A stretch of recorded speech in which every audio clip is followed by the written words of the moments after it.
Excellence learners के online English classroom में आप सभी का स्वागत है। और आज इस क्लास में हम लोग पढ़ने वाले हैं H.W. लॉन्गफेलो के द्वारा लिखी एक बहुचर्चित पोम अ स्लेव्स ड्रीम। स्लेव मतलब गुलाम और ड्रीम मतलब सपना, एक गुलाम का सपना। Students, you know, H.W. Longfellow was an American poet। और यह कविता उस समय लिखी गई थी जब अमेरिका में दास प्रथा थी, स्लेव सिस्टम था। उसमें क्या होता था कि अफ्रीकन कंट्री से लोगों को खरीद कर अमेरिका लाया जाता था और उसे गुलाम की तरह, जानवरों की तरह ट्रीट किया जाता था। तो वह जो स्लेव है, जो अपने घर से दूर है, क्या कुछ सपना देखता है, क्या उसका सपना पूरा होता है? इस तमाम चीज़ों पर आज व्याख्या मैं करूँगा। इस कविता के माध्यम से line by line, word by word व्याख्या होगी। और जब तक मैं आपके सामने व्याख्या करूँ, इसके पूर्व अन्य दिनों की तरह आज मैं फिर आपसे रिक्वेस्ट करूँगा, जो हमारे इस चैनल पर अभी नए हैं, उन्होंने अगर हमारे चैनल को सब्सक्राइब नहीं किया है तो प्लीज़ अभी का भी मेरे चैनल को सब्सक्राइब कर लें। और चैनल सब्सक्राइब करने वक्त बेल आइकन को प्रेस करना बिल्कुल भी ना भूलें, क्योंकि हर एक दिन मैं यहाँ से आपके लिए कुछ न कुछ स्टडी मटेरियल्स को अपलोड करता ही करता हूँ। ठीक है, तो चलिए आप इस चैनल को सब्सक्राइब कीजिए और मैं आपके लिए अभी इसी पोम अ स्लेव्स ड्रीम की व्याख्या कर रहा हूँ। तो आइए अब आपके सामने इस पोएट्री अ स्लेव्स ड्रीम की मैं आपके लिए व्याख्या कर रहा हूं। पेन, पेपर और बुक लेकर आप तैयार रहें। Beside the ungathered rice he lay, his sickle in his hand, his breast was bare, his matted hair was buried in sand. Again in the mist and shadow of sleep he saw his native land. This is the very first stanza of this poem.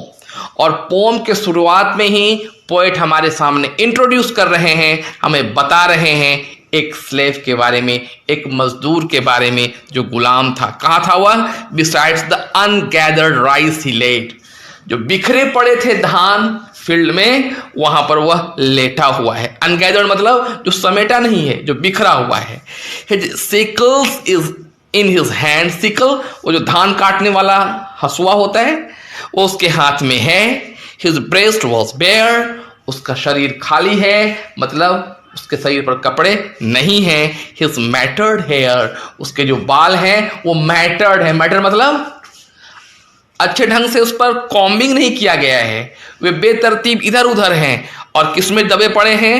Was buried in sand, मतलब उसके बाल जो हैं बालू कण से, मिट्टी से सने पड़े हैं, जो बिल्कुल अच्छे नहीं हैं, मैटर्ड है।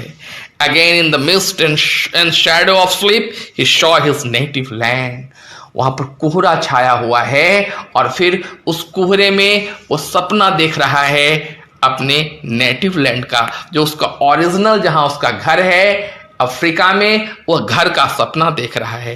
कैसा सपना है उसका? अगले स्टेंजा में देखते हैं। Wide through the landscape of his dream, the lordly Niger flows beneath the palm tree on the plain. Once more a king he strode, and here the tingling caravans descend the mountain road. सपना कैसा है उसका? वो सपना में देख रहा है कि widely through the landscape of his dream the lordly Niger flow. Niger एक नदी की नाम है। वो देख रहा है कि उसके जो नेटिव लैंड है, जहां उसका घर है, जहां उसका देश है, बड़े शान और शौकत से यह नदी जो है बह रही है। बीनीथ, कहाँ बह रही है? Beneath the palm tree on the plain, एक समतल मैदान में ताड़ के जो वृक्ष हैं उसके नीचे यह नदी बही जा रही है। Once more a king he strode, और वह घोड़े पर सवारी कर रहा है। कैसे? राजा के रूप में। And here the tinkling कारवांस descended the mountain road, और वह क्या सुन रहा है? एक लंबी काफिला पहाड़ी से उतरती हुई चली आ रही है, उसकी आवाज भी उसे सुनाई पड़ रही है। अगला स्टेंजा में He saw once more his dark-eyed queen among her children stand. They clasped his neck, they kissed his cheeks, they held him by the hand. A tear burst from the sleeper's lid and fell into the sand. बड़ा ही यहाँ पर एक emotional scene create किया है poet ने। क्या कह रहे हैं, सपना में क्या देखा उसने, डार्क आइड क्वीन। डार्क आइड क्वीन यहाँ पर हिंट्स कर रहे हैं पोएट, परहैप्स इस स्लेव की वाइफ कैसी है, काली काली आंखों वाली इसकी पत्नी है। एमंग द चिल्ड्रन स्टैंड, जो बच्चों के बीच में खड़ी है। दे क्लैप्स हिज नेक, सभी लोग इसके गले मिल रहे हैं। कितना सुंदर वर्ड का प्रयोग किया है, क्लैप्स, सभी लोग के गले मिल रहे हैं। किस्ड हिज चीक, गालों को चूमा जा रहा है। They held him by hand, सभी लोगों ने उसके हाथ पकड़ लिए हैं। A tear burst from the sleeper's lid and fell into the sand, उसके आंखों से आंसू बह पड़े और टपक पड़े कहाँ, बालू पर। किस चीज की क्यों आंसू बहे, क्योंकि अपने पुराने दिन को याद कर पोएट जो है ने बताया कि वो जो स्लेव है वो थोड़ा सा इमोशनल हो चुका है। ठीक है, बात समझ में आ रही है, हर एक शब्द का मीनिंग। चलिए अच्छा है, अगले स्टेंजा में हम लोग बढ़ते हैं। And then at furious speed he rode along the Nazar's bank. His bridle rein was golden chain, and with him martial clank. At each lap he could feel his scrabble of steel smiting his stallion's flank. फिर वो सपना आगे देख रहा है, क्या वो बड़ी तेजी से चला जा रहा है। फ्यूरियस मतलब बड़ी तेजी से, उसकी गति काफी तेज है। वह घोड़े पर बैठा हुआ है कहाँ, नाइजर नदी के किनारे। हिज ब्राइडल रेन, ब्राइडल समझते हैं, घोड़े को कंट्रोल करने के लिए जो लगाम होता है ना, उसे ब्राइडल कहते हैं। वो जो लगाम है किस चीज का बना हुआ है, वेयर गोल्डन चेन, उसमें सोने की चेन लगी हुई है। And with a martial clank, और मार्शल मतलब मार्शल आर्ट होता है ना, युद्ध का।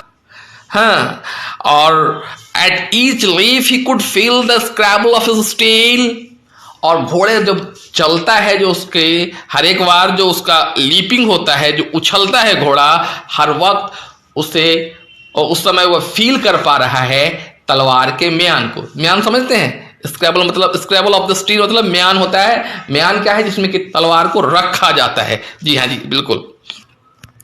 स्माइटिंग हिज स्टैलियंस फ्लैंक, जो कि कहाँ टकरा रहा है, स्टैलियन एक प्रकार का घोड़ा होता है जो घोड़े के पीठ से टकरा रहा है। हर एक बार जब घोड़ा उछल रहा है तो उसकी जो तलवार की जो उसमें वह तलवार रखता है, जिसे म्यान कहते हैं, वह घोड़े से टकरा रहा है। इस चीज का वह अनुभव कर रहा है। Before him like a blood red flag the bright flamingo flew from morn till night. He followed their flight over plain where the termite grew till he saw the roof of Caffrey hut and ocean rose to view. यहाँ पर दिखा रहा है इस stanza में कि वह व्यक्ति जो अभी कैप्टिव है, जो अभी गुलाम है, जो किसी के यहाँ नौकर बना हुआ है, उसकी जिंदगी कितनी आजाद थी, कैसी थी। Before him like a blood red flag the bright flamingo flows, उसके आगे आगे ब्राइट कलर का फ्लेमिंगो, फ्लेमिंगो क्या है, पक्षी का नाम है। फ्लेमिंगो जो है उड़ रहा है, जैसे लग रहा है कि लाल ध्वज उसके सामने फहरता चला जा रहा है। From morn till evening from morn till night he followed there flight. Rhyming, कितना सुंदर रैमिंग क्रिएट किया पोएट ने कि सुबह से लेकर शाम तक ये किसके पीछे भागे जा रहा है, फ्लेमिंगो की उड़ान के पीछे। कहां पहुंचा, ओवर प्लेन, उस मैदान में। वेयर द टर्माइन ग्रू, जहां के टर्माइन मतलब जहां इमली के पेड़, टर्माइन मतलब इमली के पेड़ जहां उगते हों। Till he saw the roof of Kaffir hut. Kaffir क्या है, ये जो नाइजीरियन लोग हैं ना, जो ट्राइबल हैं, उसका राजा था, तो उसके पास पहुंच जाता है। And the ocean rose to view, और फिर वहां से समुद्र दिखाई पड़ती है। मतलब जितना भी जमीन है उस जमीन को वह नाप लिया है उसके पीछे पीछे। किसके पीछे, फ्लेमिंगो के पीछे। आगे next stanza. At night he heard the lion roar. सुबह से शाम तक की तो बात बता दी, इस स्टेंजा में पोएट बता रहे हैं रात में क्या होता है। At night he heard the lion roar, वो रात्रि में देखता है, सॉरी सुनता है शेर की आवाज को। एंड द हाइना स्क्रीम, और हाइना क्या होता है, यह भी एक प्रकार का जंगली जानवर है कुत्ते की तरह, और उसकी स्क्रीमिंग, उसकी आवाज को भी वो सुनता है। And river horse, river horse क्या है, जिसे हम कहते हैं हिप्पोपोटामस, दरियाई घोड़ा। River horse as he crossed the reed beside some hidden stream, and it passed like a glorious roll of drum through the trophy of a stream। और फिर क्या देखता है स्ट्रीम में, या जो पोएट ने लिखा है, रिवर हॉर्स वो पानी का जीव है, तो वह क्रश करते हुए तो दिखाई पड़ता है, जो पानी के ऊपर जो रीड, जो पत्ते घास वगैरह उगाए हैं, उसे वह क्रश कर रहा है, और मालूम पड़ रहा है कि उसे उसके जीत का कोई ड्रम बजा रहा हो। The forest with their merry tongue shouted of liberty, and blast of desert cry aloud with voice so wild and free that he started his sleep and smiled at their tremendous glee। फिर वो सपना में आए क्या देख रहा है, the forest with their married tongue, married मतलब बहुत, मोर देन वन, अनेकों जिह्वा से आवाज निकाल रहा है। यहां पर पर्सोनिफिकेशन का बेहतरीन यूज किया है पोएट ने। मैरिड ग्लोड मतलब जंगल में से भी आवाज आ रही है, किस चीज की, स्वतंत्रता की। वह यहाँ पर कैप्टिव है ना, इसलिए उसे स्वतंत्र होने की चाह है, तो उसे लग रहा है सपने में भी कि जंगल भी आवाज दे रहा है स्वतंत्र हो जाने की। And blast of desert cried aloud with the voice wild and free, और जो रेगिस्तान से भी जो आवाज आ रही है तूफान की, ब्लास्ट जैसा आवाज, एक विस्फोटक आवाज जो मांग रही है क्या, freedom. That he starred and sleep and smiled at their tremendous glee, और यह जब देखता है वो अपने सपने में, तो ग्ली मतलब होता है खुशी, टेम्परस मतलब होता है वेरी एनर्जेटिक, बहुत एनर्जेटिक, मतलब जोरों की खुशी आ जाती है उसके अंदर। किसके अंदर, वही स्लेव के अंदर, जो फर्स्ट स्टेंजा में पोएट ने हमें बताया कहां पर लेटा हुआ है, लेटा हुआ है वह धान के खेत के पास। और हम आ पहुंचे हैं अब लास्ट स्टेंजा में। देखें पोएट क्या बोल रहे हैं, he did not feel the drive's whip, whip मतलब होता है चाबुक। वहां के जो लोग थे जो इसकी देखभाल करते थे स्लैब की, वो ड्राइवर कहलाते थे। तो आज सपना देखते देखते वो मर चुका है ना अब आगे, इसलिए जो ड्राइवर उससे चाबुक भी मार रहा है तो उसे महसूस नहीं होता। Not the burning heat of the day, और सुबह की जो धूप की जो रोशनी है, जो गर्मी है, वह भी उसमें उसे फील नहीं हो रहा। For death hath illuminated land of sleep, चूंकि वह मर चुका है, और जो लैंड है ना वह उजागर हो चुका है, उसके इल्यूमिनेटेड मतलब प्रकाशित होना, प्रकाशित हो चुका है उसके सोने से। एंड हिज लाइफलेस बॉडी ले ए टॉर्ड आउट फेटर, और उसका जो लाइफलेस, जिस ऐसी बॉडी जिसमें की जिंदगी नहीं है, जान नहीं है, वह केवल पड़ा हुआ है।